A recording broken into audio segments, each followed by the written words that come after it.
What's up, guys? Welcome back to Inside Out Precision. Today, finally, we're going to build some arrows, or I should say fletch some arrows.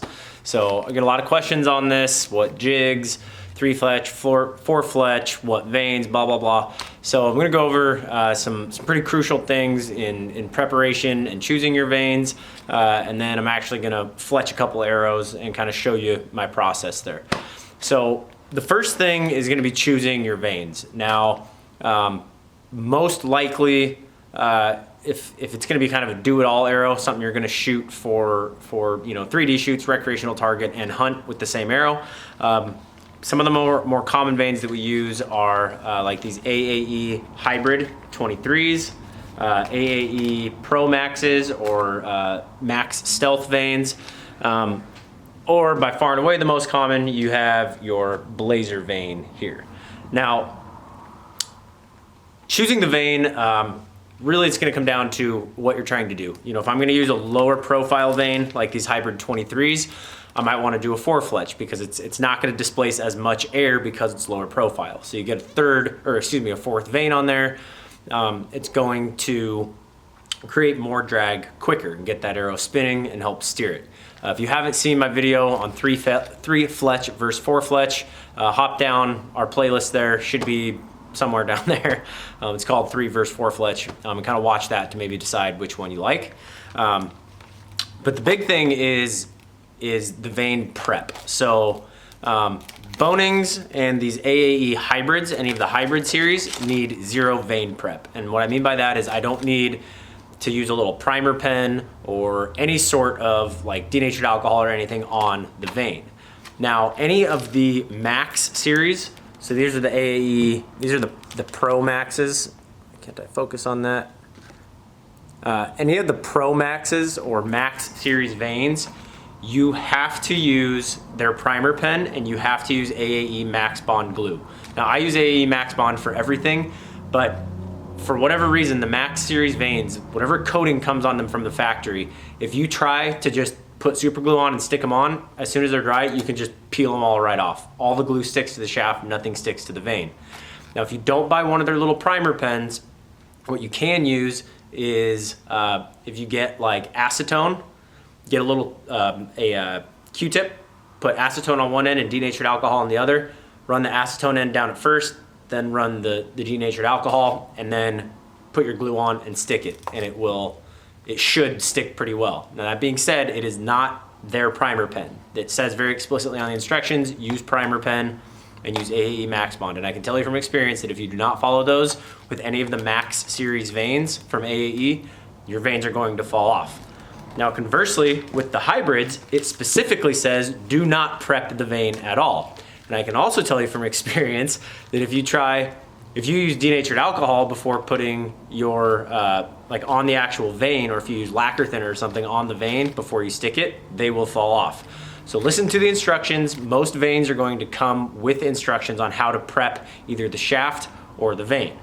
So that kind of covers our vanes. Now, when it comes to the shafts, we have a pretty standard procedure here. We have just denatured alcohol, and we will clean the back end of the shaft with denatured alcohol before fletching them. You wanna make sure that you get it, you don't want it completely coated and like dripping wet. You just wanna rub it down, make sure it's clean, and then let them dry for 20 seconds so that there's no actual alcohol left on the shaft.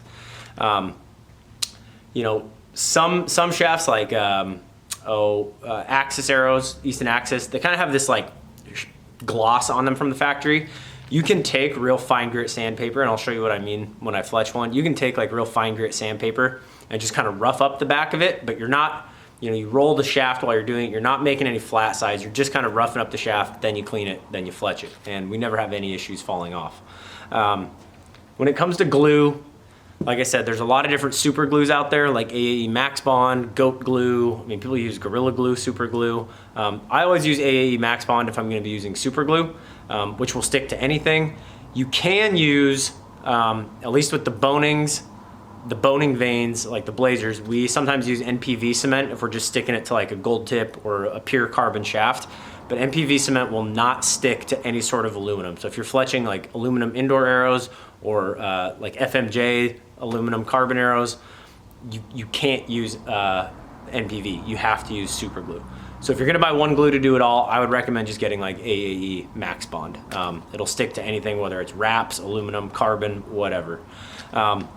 So now that I've kind of just given you a brief overview of what I'm gonna do, I'm gonna actually go in the fletching room here, our little arrow den, and I'm gonna set up the camera. I'm gonna try and set it up on the jig so that you can actually kind of see what I'm talking about while I narrate it.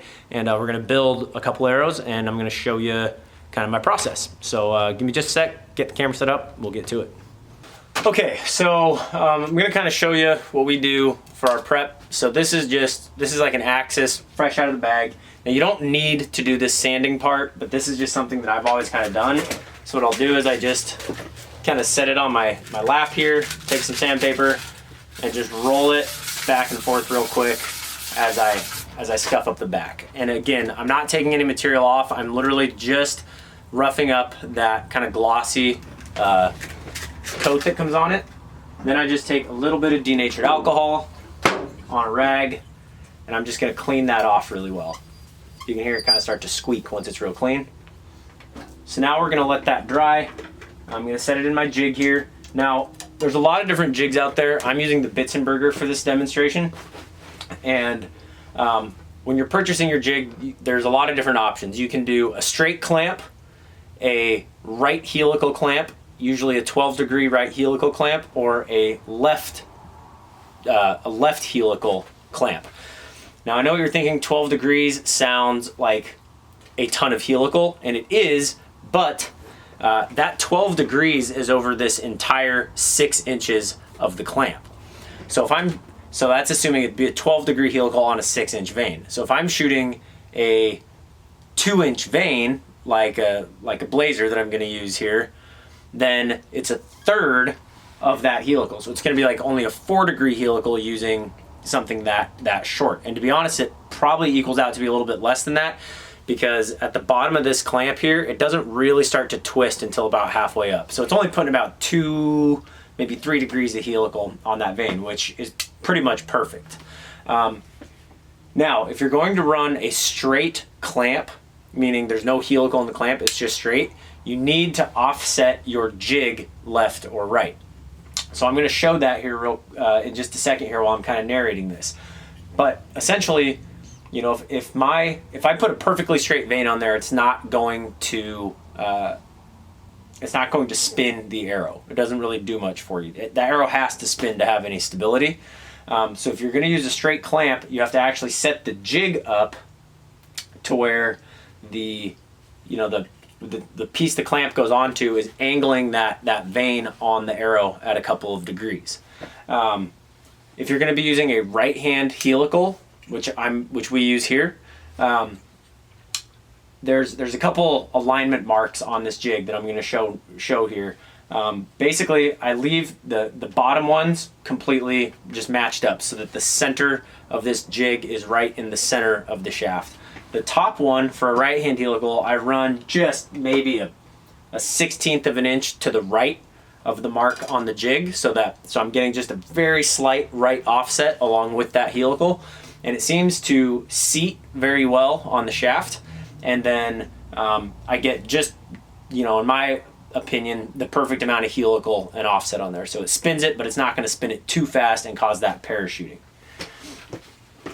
Now, there's a lot of different kinds of jigs out there. Some of them is in the clamp itself. The arrow is always in the same position. These, I can move this jig around based on the diameter of the arrow. And you want to make sure before you start gluing that you put a vane in your clamp here and then put it on there and make sure that it's seating well so that one side isn't squirting out more than the other.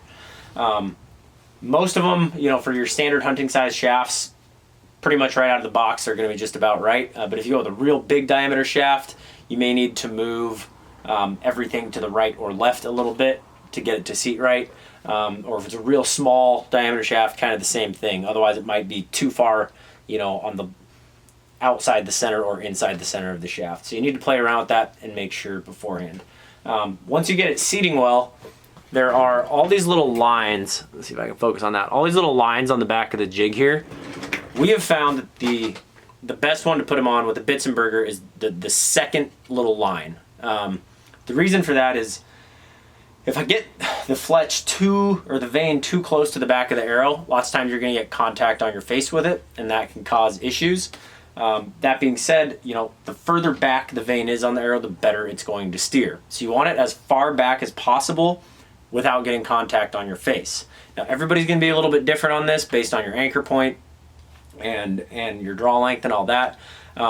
There's nothing wrong with running it on the third or fourth line. It's just going to push that Vane a little further up the arrow, but it really doesn't make a huge difference in group sizing.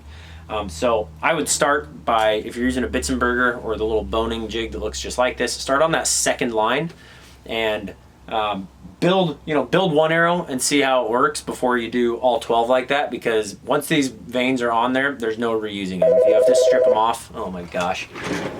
If you have to strip them off, they're not going to work. They're done. So now that we have our vane and our clamp, let's talk about gluing.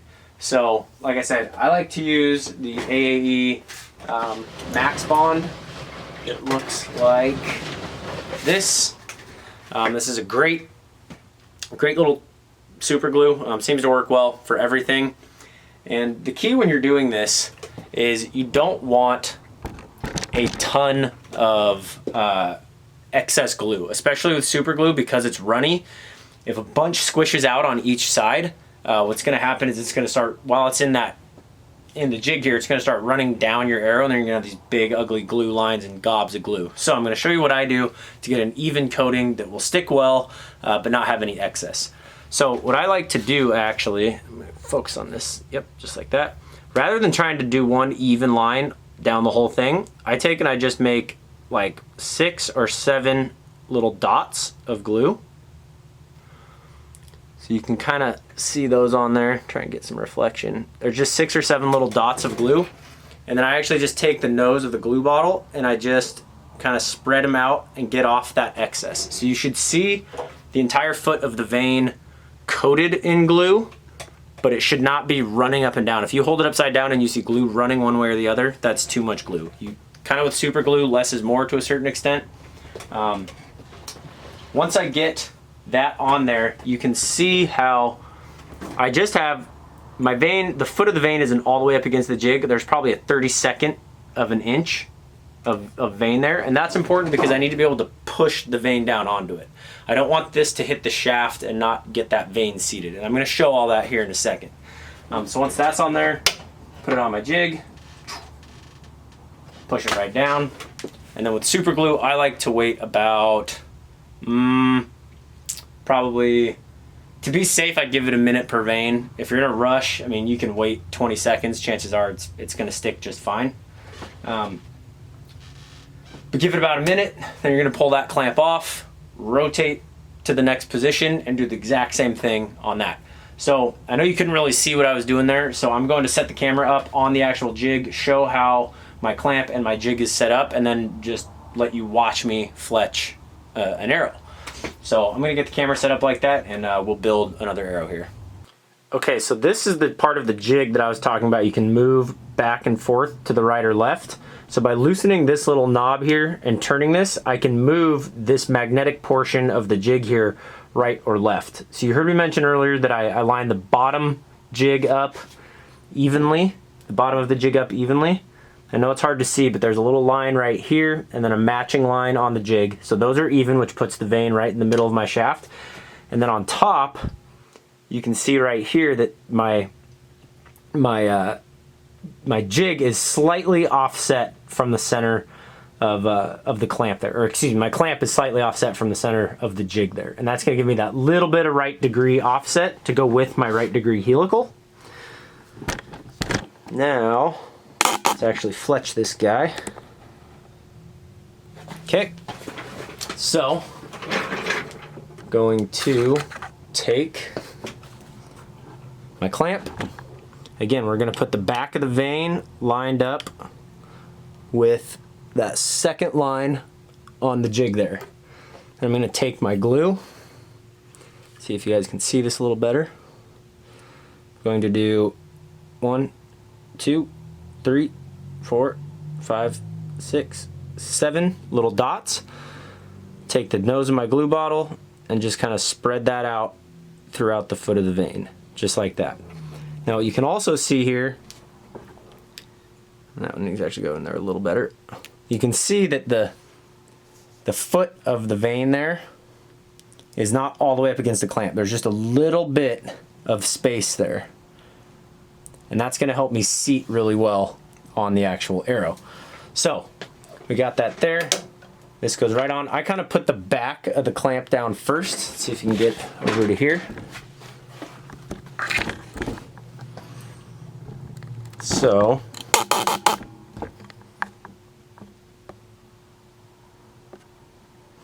I put the back of the clamp down first and then kind of roll that vane on there. And that's gonna seat. That vane is seated really, really well, just like that. So now we're gonna wait for just a sec. Maybe 10 seconds or so. Take that one off, we're gonna rotate. I always like to give it a little shake, make sure it's in the right spot there. Get my next vane. Again, second line. A little bit above the footer showing there. Gonna do our dots. So 1, 2, 3, 4, 5, 6, 7. Spread it out. See if I can focus on the glue on that. So you can see how it's kind of shiny. So it's coated, but it's not running. And I like to kind of hold the arrow, make sure it's not pushing up. Seat the back of it, roll it right on. That's gonna sit there.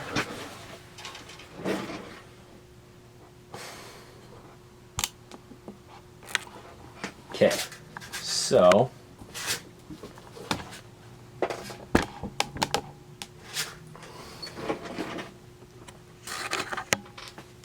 I would probably let them sit a little bit longer ideally, but for the sake of the video, we're gonna pull it. So now you have three vanes with a slight right hand helical on them, slight offset, gonna fly really well. Now the last piece of the puzzle is gonna be what we call daubing or tipping and tailing. So I'm just taking a tiny little bit of glue and putting it right on the back where the vane meets the shaft. I'm gonna do that for top and bottom. And this just makes sure that it's not gonna catch on anything and start peeling up or anything like that. And there you have it. I'm gonna set that one up, let it dry, and do 12 more just like it, or 11 more just like it. All right, guys, so if you have any questions or comments on this, feel free to hit me up below. Everything I just showed you for the right hand helical will literally just be opposite if you have a left hand helical clamp. Instead of the offset being to the right of the jig, it'll be slightly to the left. If you have, like I said earlier in the video, if you have a straight clamp, you're gonna need to play with that offset a little bit more. You're probably gonna need to be, on a right hand jig, the bottom will need to be a little bit left of the center line, and on the top it'll need to be a little bit right in order to get any spin on your arrow. But it's a pretty simple concept, honestly. I know it can sound kind of intimidating, but it's really not that hard.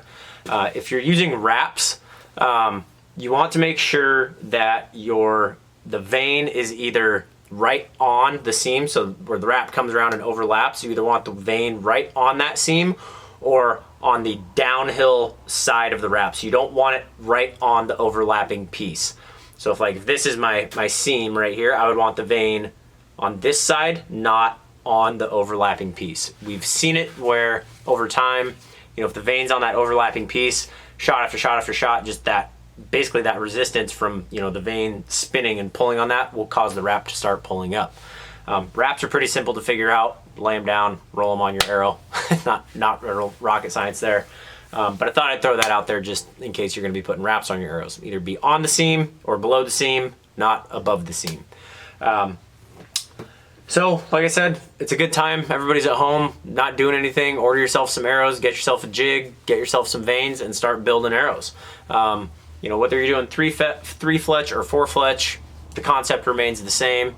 Remember what I was talking about with the different kinds of vanes. Read the instructions, see if you need to prep the vane at all. It may say just prep the shaft, it may say prep the vane, but you want to make sure that you read that so you don't, you know, get done with a dozen arrows, shoot one of them, and then all your vanes just fall off when the arrow hits the target. That's very frustrating.